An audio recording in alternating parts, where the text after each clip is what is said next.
Welcome to the Warriors of the World channel.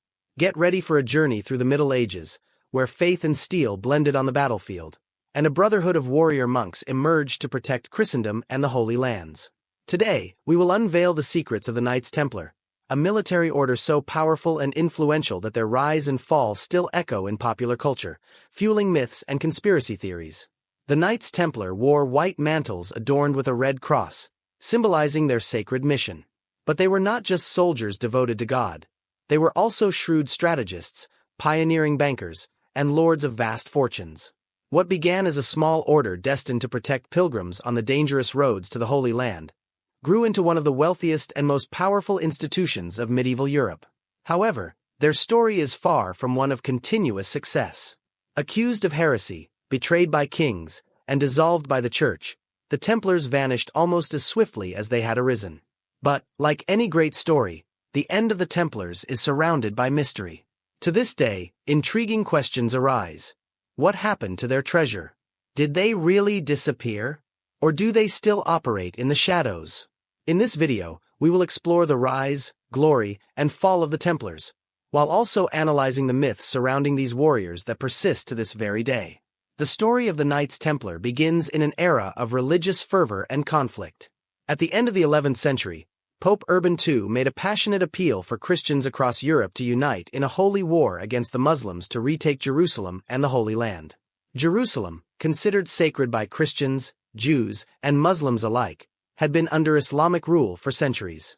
For the Christians of Europe, liberating the city was a sacred duty, a divine mission that promised not only earthly glory but also heavenly rewards. This appeal gave rise to the First Crusade, 1096 to 1099, a military expedition that brought together thousands of knights, soldiers, and pilgrims on a journey to the Middle East. The crusade culminated with the capture of Jerusalem in 1099, an event celebrated as a miracle throughout Christendom. However, victory was only the beginning of a series of challenges. Keeping control of the city and ensuring the safety of Christian pilgrims traveling along the perilous roads of the Holy Land soon became a monumental task. Pilgrimage routes were frequently attacked by bandits and Muslim militias. For the Crusaders, protecting these routes was vital to ensure that the faithful could visit the holy sites. But over the years, the military forces of the Christian kingdoms in the Holy Land proved insufficient to deal with the constant threats. It was in this chaotic setting that the idea of a religious military order emerged, dedicated both to the protection of pilgrims and the defense of the conquered lands.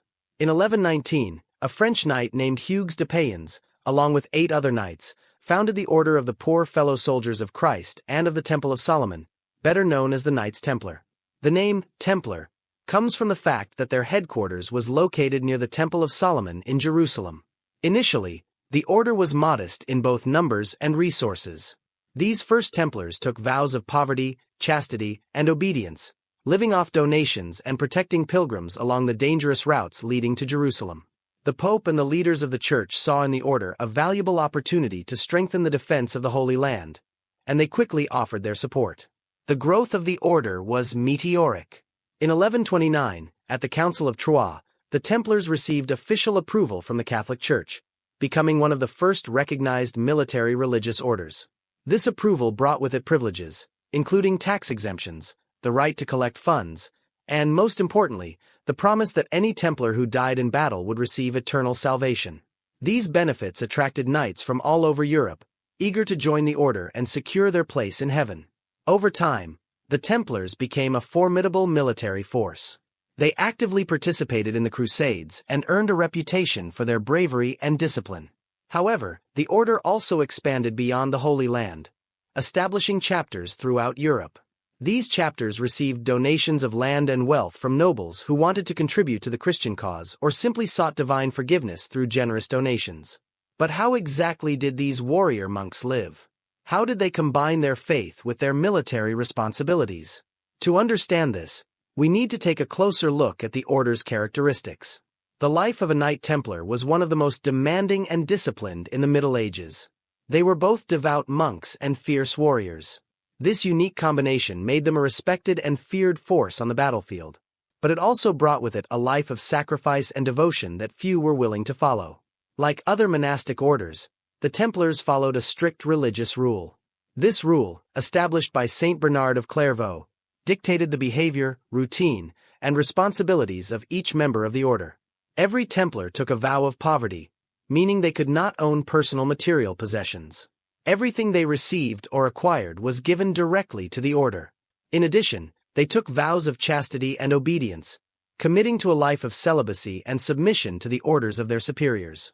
These vows were followed to the letter, and any deviation could result in severe punishment. However, while individuals within the order lived austerely, the Knights Templar as a whole accumulated vast wealth. This occurred because many nobles and kings donated lands, castles, and riches to the order, both to secure the Templars' protection and to ensure divine favor. A striking feature of the Templars was the red cross that adorned their white tunics. The cross represented their sacred mission to defend Christendom and was seen as an emblem of their unwavering faith. Every time a Templar entered battle, he did so with the conviction that he was fighting in God's name. This symbol of faith was so powerful that many Templars believed that if they died in combat, they would go directly to paradise. In addition to their spiritual responsibilities, the Templars were trained for war. They were skilled in various forms of combat, but their specialty was heavy cavalry. Mounted on imposing horses and wearing heavy armor, the Templars were a devastating force on the battlefield. The Templar cavalry charge was feared by their enemies, who often saw their lines shattered by the strength and discipline of these knights. The Templars' equipment reflected their elite status. Each knight wore a full suit of metal armor, including iron helmets with narrow visors, which provided protection and an almost intimidating appearance. Additionally, they carried long swords and lances, essential weapons for cavalry charge tactics. The shields they carried were also decorated with the Red Cross, a constant reminder of their divine mission. However, the Templars' life was not just about fighting. They were also responsible for defending fortresses in strategic regions of the Middle East, such as Croc des Chevaliers and the Castle of Safed. These fortresses, many of which were considered impregnable, served as both military and religious bases, from which the Templars could plan their campaigns and protect the pilgrimage routes. In many of these fortresses, the Templars also administered the surrounding lands, collecting taxes and ensuring the safety of the local population. The daily rituals of the Templars were equally rigorous. They began the day with prayers at dawn, followed by masses and other religious practices, while subsisting on a modest diet of wine, bread, and vegetables. Throughout the day, when not in battle, the Templars spent hours training, honing their combat skills and keeping their weapons in good condition. At dusk, they would gather once more for prayers and spiritual reflections. Interestingly, despite their dedication to personal poverty, the order as a whole became one of the richest in Europe. They controlled lands, castles, and farms in several countries, and their wealth was immense. This was largely due to the donations from nobles and kings, who saw the Templars as a guarantee of spiritual and military protection. Many European knights who joined the order also transferred their properties to the organization, further strengthening its economic power.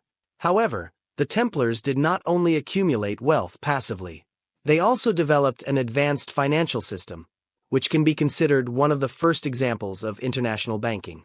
Pilgrims traveling to the Holy Land could deposit their valuables at a Templar house in Europe and withdraw the equivalent upon arrival in the Middle East, thus avoiding the dangers of carrying large sums of money during the journey.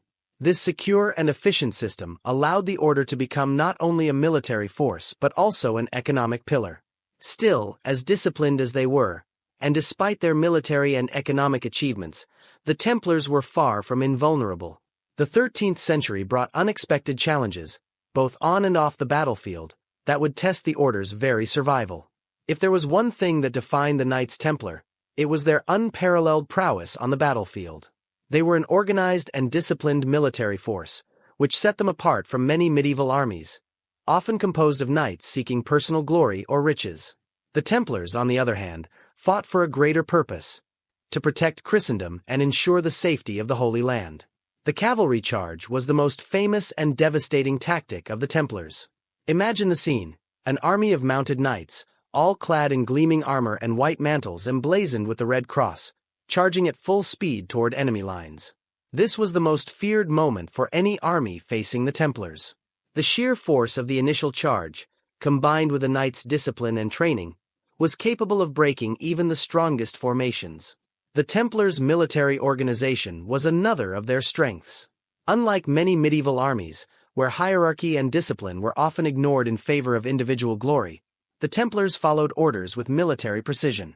They were trained not only to fight but also to work together as a cohesive unit, which gave them a significant advantage over their enemies. This discipline was evident not only in field battles but also in how they defended their fortresses and organized their military campaigns. One of the Templars' specialties was the defense of fortifications.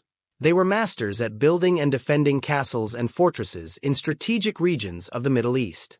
Croix de Chevaliers, for example, was a nearly impregnable fortress that withstood numerous sieges during the Crusades. These fortresses not only protected pilgrimage routes but also served as military and religious command centers, where the Templars could plan their campaigns and organize the defense of Christendom. When facing Muslim armies, such as those led by Saladin, Templars displayed their ability to adapt to different combat situations. In battles where the numerical superiority of their enemies was clear, the Templars used guerrilla tactics and ambushes to wear down the enemy before engaging directly.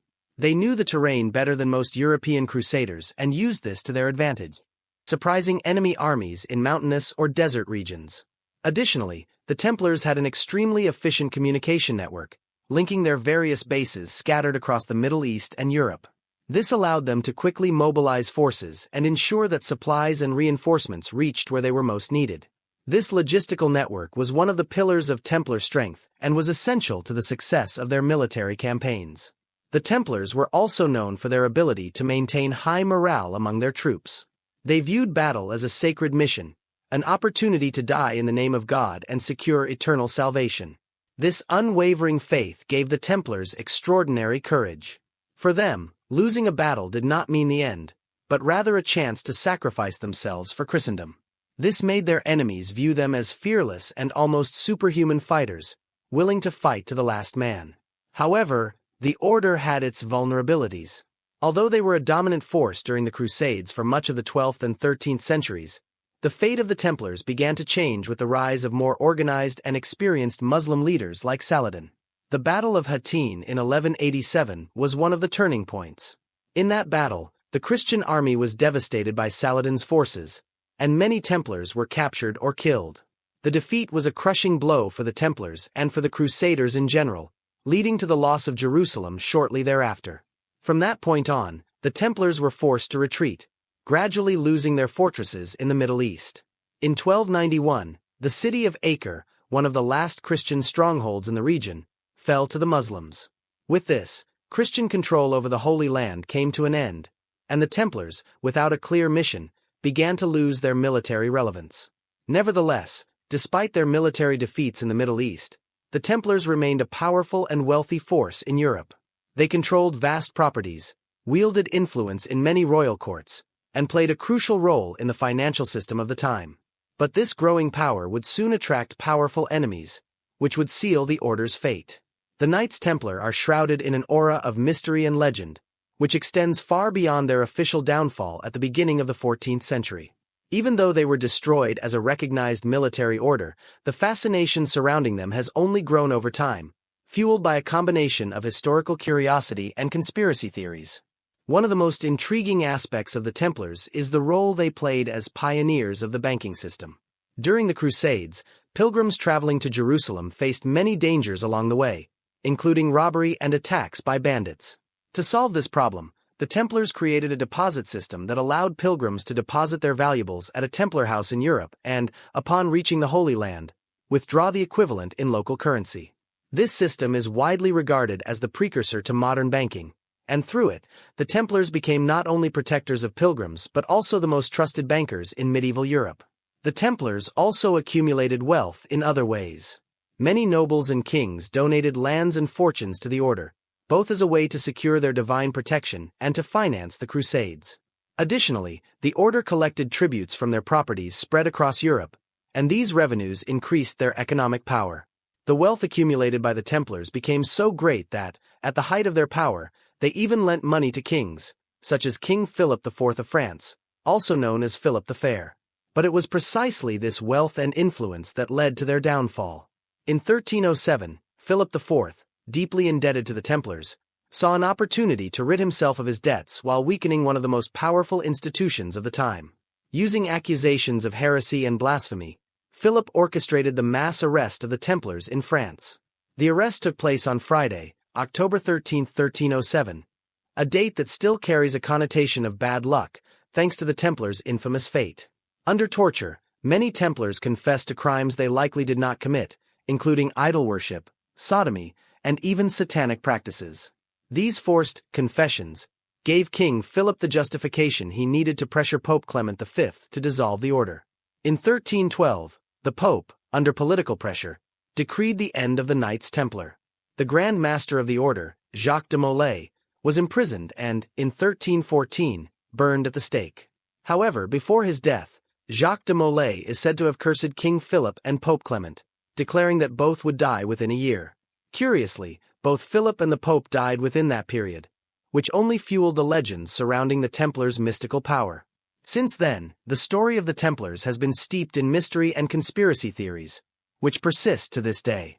Another enduring mystery is the fate of the Templars' treasure. When the order was dissolved, much of their wealth disappeared. There are numerous theories about what happened to the treasure. Some believe it was hidden in a remote location, possibly in Scotland or in underground caves in France, while others suggest it was divided among the surviving members of the order. There are even theories that the Templars managed to smuggle the treasure to the New World, long before the official discovery of the Americas. Additionally, there is a strong belief that the Templars possessed sacred relics, such as the Holy Grail, the Ark of the Covenant, and even the Spear of Longinus, the supposed weapon that ended Jesus' life. Although these theories lack solid historical evidence, they remain an important part of the folklore surrounding the Templars. In numerous works of popular culture, the Templars are depicted as guardians of ancient secrets and sacred treasures, keeping alive the image of an order enveloped in mystery and power. Another popular theory is that after the official dissolution of the order, many surviving Templars fled to other countries and continued their activities in secret.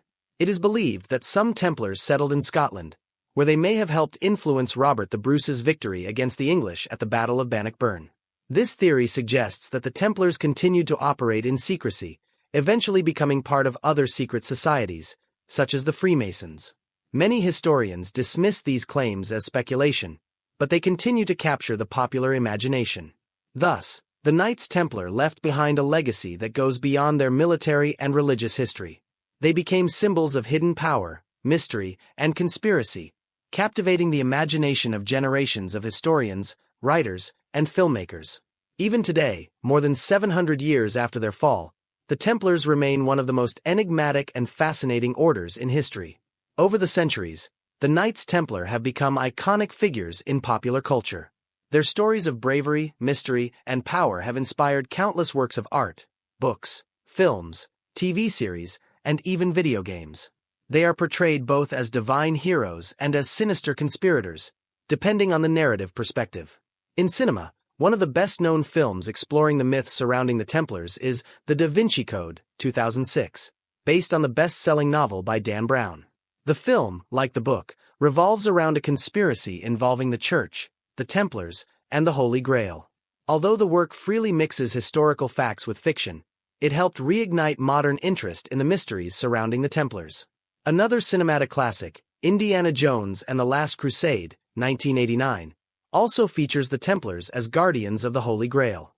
In the film, Indiana Jones discovers that the sacred relic is hidden in a temple protected by a Templar knight who has survived for centuries. Although it is a fantasy, the film captured the audience's imagination by depicting the Templars as keepers of ancient secrets. In literature, many authors have delved into the intriguing world of the Templars. Raymond Curry's book, The Last Templar, for example, blends action and mystery in a modern plot involving the disappearance of the Templars and the fate of their treasures. Another author who has explored the Templar world is Steve Barry, whose book, The Templar Legacy, delves into secret conspiracies surrounding the order. In the world of video games, the Assassin's Creed series is perhaps the most influential in its depiction of the Templars. In this universe, the Templars are portrayed as a secretive and powerful organization that seeks to control the world through advanced technology and political manipulation. The game pits the Templars against the Assassins, who fight for freedom. While the game takes many liberties with history, it still uses historical elements to create an engaging narrative that continues to captivate millions of players worldwide. Additionally, the Templars have appeared in numerous documentaries and TV programs, such as the History Channel series Nightfall, 2017, which explores the real history behind the order. These documentaries offer a more accurate, fact-based look at who the Templars were and how they influenced the history of Europe and the Middle East. The presence of the Templars in popular culture reflects how their story perfectly combines elements of mystery, heroism, and tragedy. They are, at the same time, real historical figures and mythical characters that continue to inspire works of fiction and fascinate the general public. The Knights Templar are much more than just a religious military order that existed during the Crusades. They represent a point of intersection between history and myth, faith and power, and their influence can be felt in various facets of popular culture and the history of Western thought. The meteoric rise of the Templars, from a small order of warrior monks to one of the most powerful institutions of medieval Europe, is a fascinating story of success, discipline, and, above all, unshakable faith. The Templars were not just soldiers, they were defenders of Christendom, both on the battlefield and in the fortresses they built along the pilgrimage routes. Their dedication to the Christian cause and their belief that they were fulfilling God's will gave them a strength and determination that few armies of the time could match. However, their growing power, coupled with their immense wealth, also made them targets of political intrigue. The brutal betrayal orchestrated by King Philip IV of France and the subsequent dissolution of the order are a reminder of how politics and religion were intertwined in the Middle Ages, and how, in many cases, secular ambition could outweigh spiritual purpose. But although the Templars were destroyed as an order recognized by the Church, their legacy lived on. They continue to be symbols of strength, mystery, and hidden power. The legend of the Templars, with its supposed connections to the Holy Grail, Freemasonry, and even modern secret societies, has only grown over time, taking on a life of its own in the popular imagination, which, in many cases, may not be so imaginary after all. And perhaps it is precisely this mystery that continues to captivate people's attention even today. After all, the Templars were destroyed. But did they truly disappear? Or is there something more behind their stories, something we have yet to discover? These questions, left open for centuries, ensure that the fascination with the Templars will never die. And you, what do you think? Were the Templars simply holy warriors, paladins wielding the sword of God on earth to protect Christendom? Or were they nothing more than fundamentalist mercenaries and highly trained religious fanatics skilled in the art of war? What happened to their treasure? Is there more hidden in the shadows? Did they truly vanish, or are their secrets still hidden somewhere, waiting to be uncovered? We leave that question to you. If you want to see more content about legendary warriors and their stories, subscribe to the Warriors of the World channel and don't miss a single episode. See you in the next video, and remember, history is full of mysteries, and we're here to uncover them alongside our warriors.